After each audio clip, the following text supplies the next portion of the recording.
அவருடைய பேசிய மன்னிப்பு கேட்டு புரட்சி அம்மாவின் காலையில் வந்து மன்னிப்பு கேட்க வேண்டும். இல்லை என்றால் இளங்கோவனை நாங்கள் கொளுத்துவோம். இளங்கோவன் புரட்சி தலைவி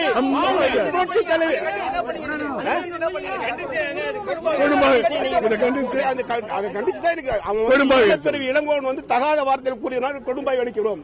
இந்நிலைமை தொடர்ந்து நாளைக்கு அவனே எரிப்போம். அதை கண்டித்து அம்மாவை வந்து எவன் அறிந்த இவனுக்கு இளங்கோவன் மட்டும் இல்ல, அம்மாவை எவன் தகாத வார்த்தைகளால் உச்சரித்தாலும் அவர்களையும் கொளுத்துவோம், இளங்கோவனையும் கொளுத்துவோம். நாட்டில் எவனுமே நடமாட முடியாது. நாட்டில் எவனும் நடமாட முடியாது. எங்கள் அம்மா தமிழுக்காக, தமிழர் நலனுக்காக, நாட்டிற்காக உழைத்துக் கொண்ட ஒரு தியாகியை, ஒரு தியாக தேவத்தை, ஒரு தலைமையை விமர்சித்தானால் இளங்கோவன் அல்ல, அவனை போல் எத்தனை இளங்கோவன் இருந்தாலும் சரி, அவனை போல் எந்த கேடு பிரிவுகளை அவன் சொன்ன கேடு கட்ட பிரிவு விமர்சித்தாலும் அவனையும் கொளுத்துவோம், நம் குடும்பாவையும் கொளுத்துவோம், அவர்களையும் கொளுத்துவோம். புரட்சி அம்மா, அம்மா, புரட்சி தலைவர் அம்மா மன்னிப்பு கேட்கிற வரைக்கும் நாங்கள் தொடர்வோம். வன்முறை கிடையாது. அவன் வந்து வன்முறை வன்முறை அவன் தானே தகாத வார்த்தை பேசுறான். இல்ல, ஒரு தகாத வார்த்தை பேசும் தலைமை பகுதி இருக்க முடியுமா? இந்த நாட்டை வந்து குட்டிச்சோராக பண்றாங்க. ஒரு பெண் அம்மா கிட்ட வந்து நேருக்கு நேரா பொதுமக்களிடம் தேர்தல் நிறுத்தி வெற்றி பெற முடியாது. தருதலைகள் புறம்போ கொள்ளைப்புறத்து வழியாக வந்து வெற்றி பெற நினைக்கிறார். இது நடக்கிற காரியமா? ஊனமுட்டம் வந்து ஓட்டப்பதில் ஜெயிக்க முடியுமா? எங்கள் அம்மாவை யாராலும் வீழ்த்த முடியாது, வெல்லவும் முடியாது. அதனால வழக்குகள் பத்தி கவலைப்படல. அண்ணா திமுக புரட்சி தொடர்கள் வழக்கை பத்தி கவலைப்பட மாட்டான். அர்ஜுனன், தென்சென்னை வடக்கு மாவட்டம் அண்ணா தொழிற்சங்க மாவட்ட செயலாளர்.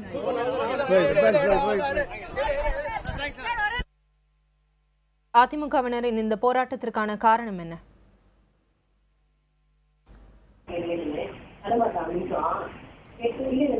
ரமேஷ், தற்போது இந்த அதிமுகவினரின் போராட்டத்திற்கான காரணம் என்ன?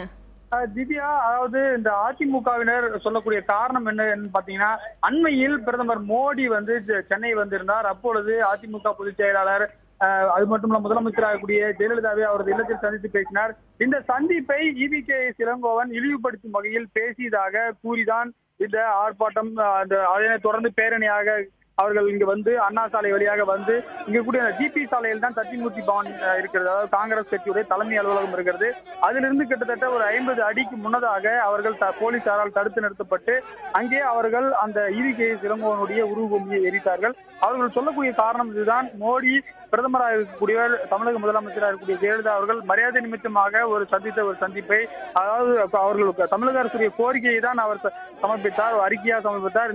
இந்த ஒரு சந்திப்பை இழிவுபடுத்தும் வகையில் தமிழ்நாடு காங்கிரஸ் கமிட்டி தலைவர் EVK இளங்கோவன் பேசியிருப்பது கண்டனத்துக்குரியது என்றும், இதற்காக அவர் நிபந்தனையற்ற மன்னிப்பு கேட்க வேண்டும் என்றும் அவர்கள் தற்போது பேட்டியளித்தார்கள். அதாவது தென் சென்னை மாவட்ட அண்ணா தொழிற்சங்கம், அந்த அதிமுகவுடைய தொழிற்சங்கம் சார்பில் தான் இந்த ஆர்ப்பாட்டம், அதனை தொடர்ந்து பேரணி, அதனைத் தொடர்ந்து அந்த EVK இளங்கோவனுடைய உருவபொம்மை எரிப்பு நடந்தது.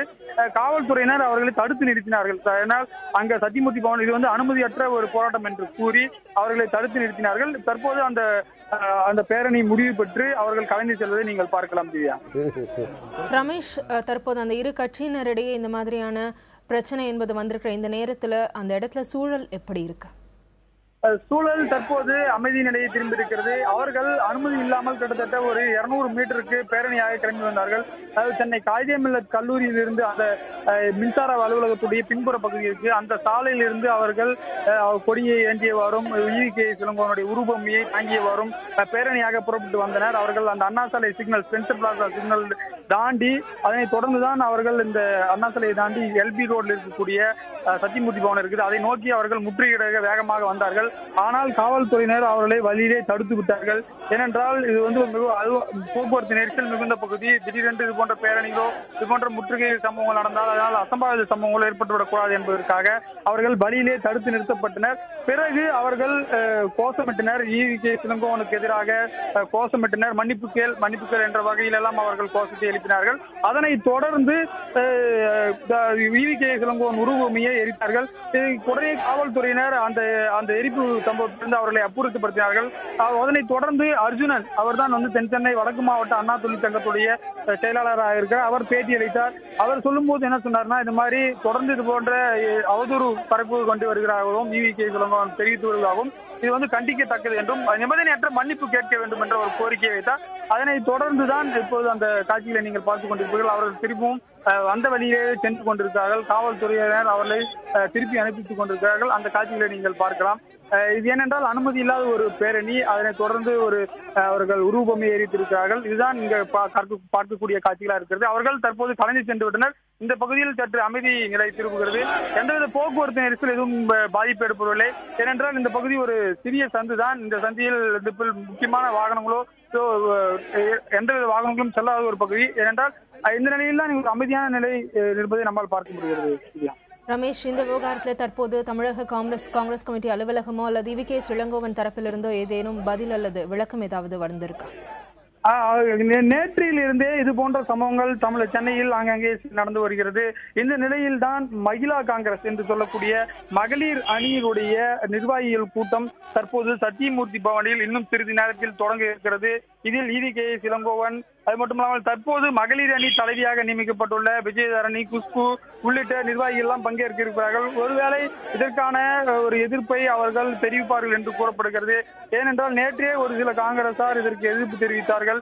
சில இடங்களில் அவர்கள் பேட்டியும் கொடுத்திருந்தார்கள். இந்த நிலையில் முதல் கட்டமாக அவர் இதற்கான ஒரு பேட்டியை கொடுக்கிறதுக்கு வாய்ப்பு இருக்கிறது. இன்னும் சிறிது நேரத்தில் சத்தியமூர்த்தி பவனில் மகளிர் அணி காங்கிரஸ் கூட்டம் நடைபெற இருக்கிறது. அதற்கு பிறகு ஈவி.கே. இளங்கோவன் இதற்கு பதிலை தருவார் என்று எதிர்பார்க்கலாம். திவ்யா.